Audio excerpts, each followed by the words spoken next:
70-ամյա Լևոն Պապն աշխատանքի գնալու ճանապարհին ընկել է բակի մերկասառույցի վրա։ Ոչ մի աշխատանք չեն կատարում։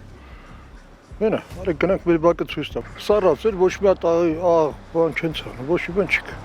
Ոչ բակը մաքրող են տեսել, ոչ էլ աղցանող։ Այսօր Արևն էլ որոշել է դուրս չգալ։ Լավ է պրծել Լևոն Պապը։ Վնասվածք չի ստացել։ Երևանի բնակիչները կարճ արտահայտություններով են բնութագրում քաղաքի վիճակը։ Վայ, ահավոր։ Վտանգավոր է,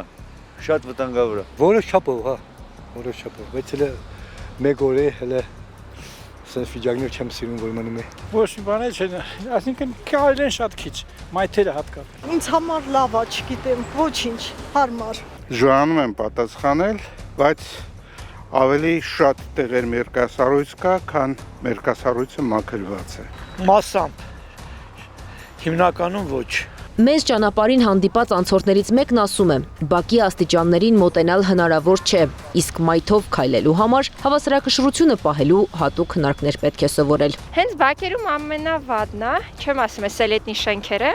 այլ մի քիչ օրինակ աստիճանների վրա սարսափելի է, օրինակ այսօր աստիճաններով իջնում է, ինձ թվում էր վիզս կջարդեմ, չէ շատ աղավրավիճակ է հարցով։ Բայց կենտրոնում, որտեղ իրենց աչքը տեսնում է, լավ են մաքրել։ Սա էլ մի ուրիշ քաղաքացի է նկատում։ Կենտրոնում մաքուր է, բայց ծայրամասերում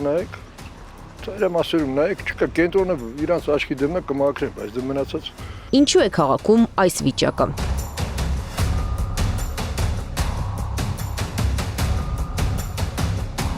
Երևանի քաղաքապետ Տիգրան Ավինյանը մեր հարցին ի պատասխան նշել է. տեղումներից հետո 59 տեխնիկա են գործարկել, 1500 տոննա աղցանել։